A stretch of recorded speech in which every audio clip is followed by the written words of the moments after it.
नमस्कार साथियों, एक बार फिर आप सभी का स्वागत है एड्यूटेनमेंट शो पर, जहां लेकर आए हैं शिक्षा जगत के प्रमुख समाचार। दोस्तों, आज की हेडलाइन से एक बार उस पर चर्चा कर लेते हैं। देखिए, 31,661 शिक्षक भर्ती अपडेट, युवाओं के लिए आशा आरआरबी एनटीपीसी एग्ज़ाम और उसके बाद एलटी ग्रेड सामाजिक विषय का रिजल्ट जो है जल्द घोषित हो सकता है। और एसएससी की सीएचएसएल परीक्षा आज से शुरू हो रही है। तो इसके साथ शिक्षा जगत से जुड़ी तमाम अपडेट से आपको रूबरू कराएंगे। वीडियो को शुरू से लेकर अंत तक पूरा देखिएगा। और अगर आप हमारे चैनल पर नए हैं तो हमारे चैनल को सब्सक्राइब करके बेल आइकन दबा दें, जिससे आने वाली वीडियोस का नोटिफिकेशन आपको मिलता रहे। तो आइए दोस्तों, वीडियो को शुरू करते हैं। सबसे पहले बात करते हैं 31,661 शिक्षक भर्ती की। तो एनआईसी के चक्कर में अटकी 31,661 सहायक शिक्षकों की काउंसलिंग। देखिए दोस्तों, 69,000 सहायक शिक्षक भर्ती मामले में एनआईसी से 3 दिन का टाइम स्लॉट नहीं मिलने के कारण 31,661 सहायक अध्यापकों की काउंसलिंग अटकी हुई है। इस मामले में बेसिक शिक्षा राज्य मंत्री सतीश द्विवेदी का कहना है कि टाइम स्लॉट मिलते ही काउंसलिंग शुरू करा दी जाएगी।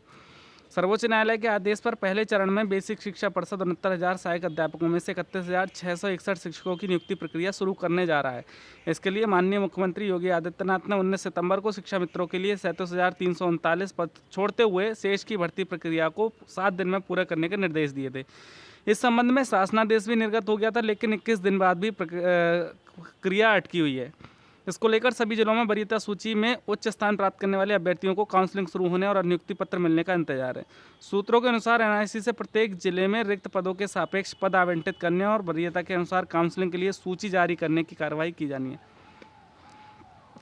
देखिए, जो प्रक्रिया है 21 दिन हो चुके हैं और अभी तक जस की तस है। केवल एक शासनादेश अपर मुख्य सचिव की तरफ से आया है।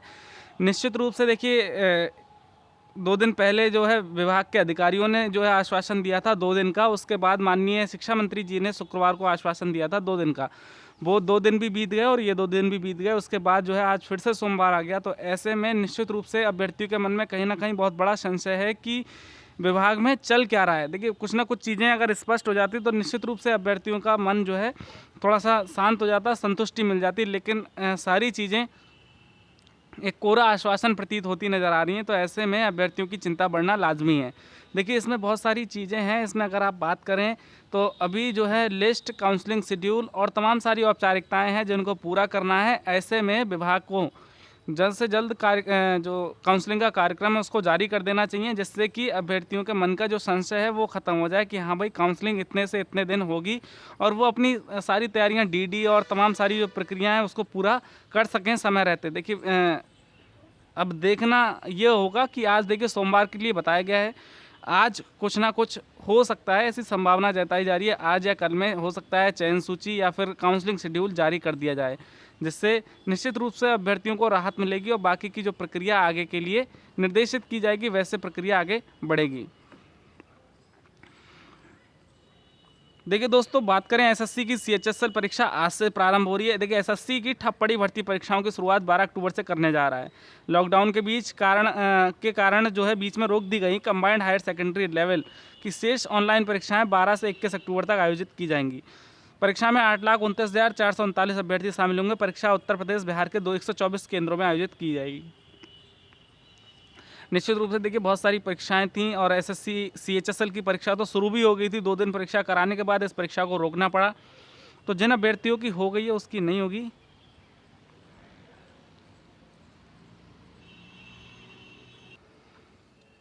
शेष अभ्यर्थियों की परीक्षा जो है 12 अक्टूबर से आज से जो है शुरू हो रही है।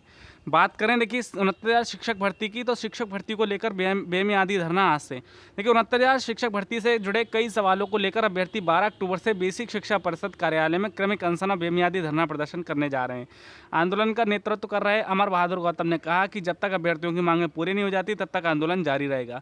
अभ्यर्थी मांग कर रहे हैं कि 69,000 भर्ती प्रक्रिया में आवेदन करते समय फॉर्म में हुई त्रुटि को संशोधित करने का अवसर दिया जाए।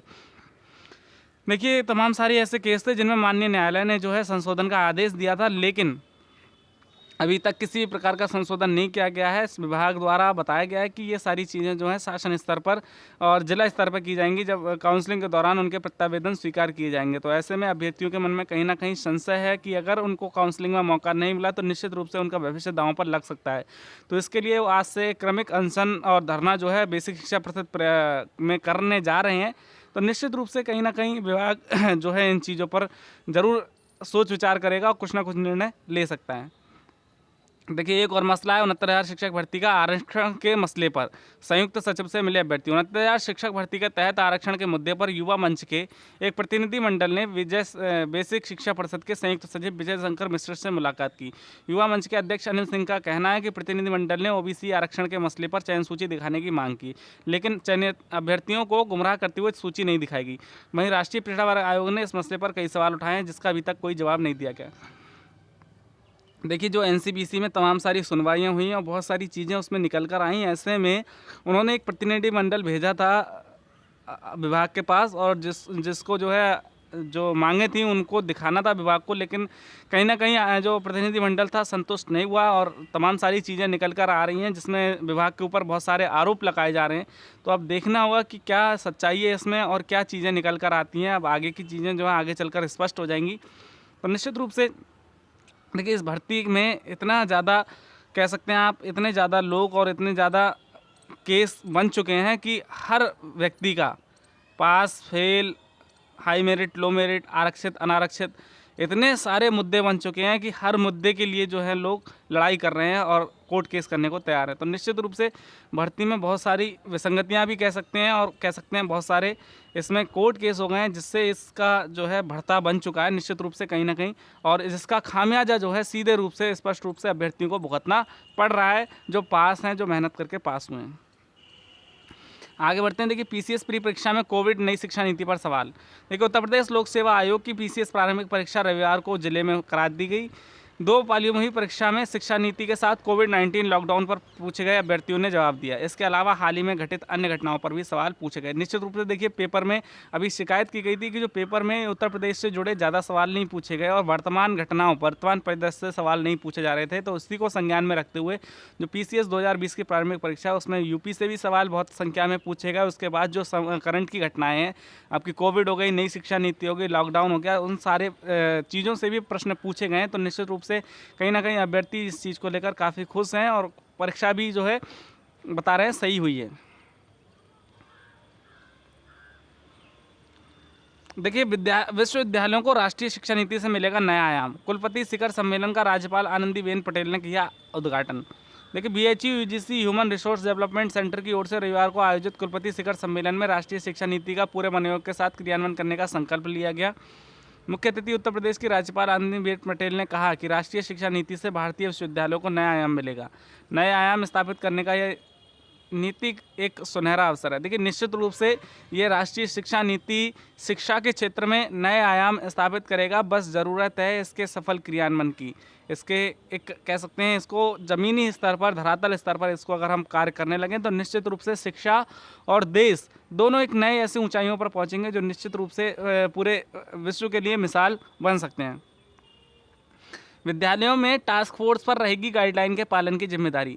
देखिए दोस्तों, जो विद्यालय है 19 अक्टूबर से खोलने का प्रस्ताव है और इसमें ये चीज़ स्पष्ट की गई है कि हर विद्यालय में एक टास्क फोर्स बनाई जाएगी जिसमें शिक्षक और छात्र दोनों शामिल रहेंगे, जो वहाँ की परिस्थितियों के जानते हैं और वो गाइडलाइन, जो कोरोना गाइडलाइन है, कोरोना प्रोटोकॉल है, उसको पालन करवाने की जिम्मेदारी उनकी रहेगी।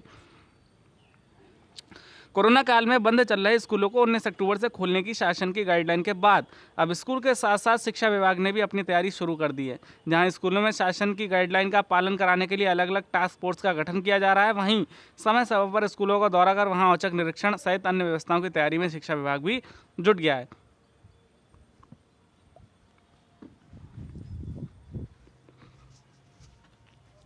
देखिए दोस्तों, तमाम सारी चीज़ें हैं इसमें। स्कूलों का सैनिटाइजेशन, कक्षाओं का सैनिटाइजेशन, बसों का सैनिटाइजेशन, ठीक है। तो सारी चीज़ें जो हैं स्कूल प्रबंधन की जिम्मेदारी है, उसको समय रहते और डेली प्रतिदिन के आधार पर किया जाए। कक्षाओं में छात्रों की उपस्थिति, सोशल डिस्टेंसिंग, मास्क, सैनिटाइज़र, ये सारे जो देखिए कोरोना का जो प्रोटोकॉल है उसका पूरी तरीके से पालन करना होगा। अगर इसमें कहीं भी शिथिलता बरती गई तो निश्चित रूप से इसके लिए पूरी तरीके से विद्यालय प्रबंधन जिम्मेदार होगा। देखिए जो लेकिन 8वीं तक की कक्षाएं वो ऑनलाइन माध्यम से ही अभी चलेंगी और जो कम्युनिकेशन है बिटवीन अभिभावक और स्कूल वो ज़रूरी है। डेली उन्हें रिपोर्ट दी जाएगी कि क्या स्थितियाँ हैं, क्या परिस्थितियाँ हैं, जिससे आगे उस चीज़ को सुधारा जा सके, आगे की रणनीति पर काम किया जा सके। तो निश्चित रूप से कहीं ना कहीं शासन और सरकार जो है इस चीज़ की तैयारी कर रहा है, मन बना चुका है और इसके लिए अब अभिभावक और छात्र दोनों को मिलकर सहयोग करना होगा विद्यालय प्रबंधन का, तभी जो शिक्षा व्यवस्था वापस पटरी पर लौट सकती है। देखिए, रेलवे भर्ती परीक्षा युवाओं के लिए नई आशा। देखिए दोस्तों, सरकारी क्षेत्र में आरआरबी ने एनटीपीसी में 35,000 से ज़्यादा पदों के लिए भर्ती प्रक्रिया आरंभ की है। वर्तमान में सरकारी नौकरी को लेकर भ्रम भय की स्थिति मौजूद है। ऐसे में आरआरबी की तरफ से नॉन टेक्निकल पॉपुलर कैटेगरीज की 35,208 पदों के लिए भर्ती आशा की किरण लेकर आई है।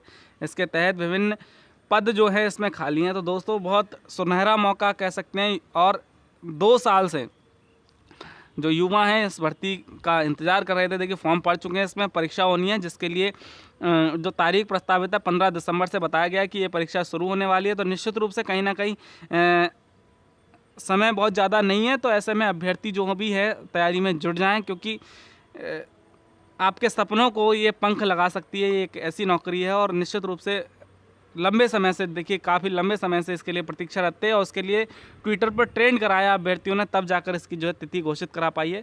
तो निश्चित रूप से देखिए परीक्षा जो है 15 दिसंबर से प्रारंभ होगी। ऐसे में सभी लोग जो है अपनी तैयारी में जुट जाएं। एलटी ग्रेड सामाजिक विज्ञान का परिणाम जल्द। देखिए 1854 पदों पर होनी है भर्ती, इस हफ्ते आ सकता है रिजल्ट। उत्तर प्रदेश लोक सेवा आयोग इस हफ्ते एलटी ग्रेड शिक्षक भर्ती के तहत सामाजिक विज्ञान के 1854 पदों का अंतिम चयन परिणाम जारी कर सकता है। पेपर लीक मामले में हिंदी और सामाजिक विज्ञान विषय के 3287 पदों का रिजल्ट डेल सार से फंसा हुआ था। एसटीएफ की ओर से मामले में अंतिम चार्जशीट दाखिल किए जाने के बाद आयोग ने हिंदी का रिजल्ट कुछ दिनों पहले ही जारी किया है और अब सामाजिक विज्ञान के रिजल्ट का इंतजार हो। देखिए निश्चित रूप से अभ्यर्थी 1.5 साल से इस चीज़ का इंतजार कर रहे थे। हिंदी के चयनितों का रिजल्ट आ चुका है, उनके अभिलेखों का सत्यापन भी 15 तारीख से शुरू हो रहा है। ऐसे में सामाजिक विषय का रिजल्ट आते ही इनका भी सत्यापन कराकर जल्द से जल्द इन अभ्यर्थियों को विद्यालयों को भेजा जाएगा, जिससे जो शिक्षा व्यवस्था है सुचारू रूप से चल सके। तो दोस्तों, ये थी आज की अपडेट। आशा करते हैं वीडियो आपको पसंद आएगी। अगर आपको हमारी वीडियो पसंद आए तो इसे लाइक करें, ज़्यादा से ज़्यादा शेयर करें और हमारे चैनल को सब्सक्राइब करें। Thank you for watching our video. Thank you very much.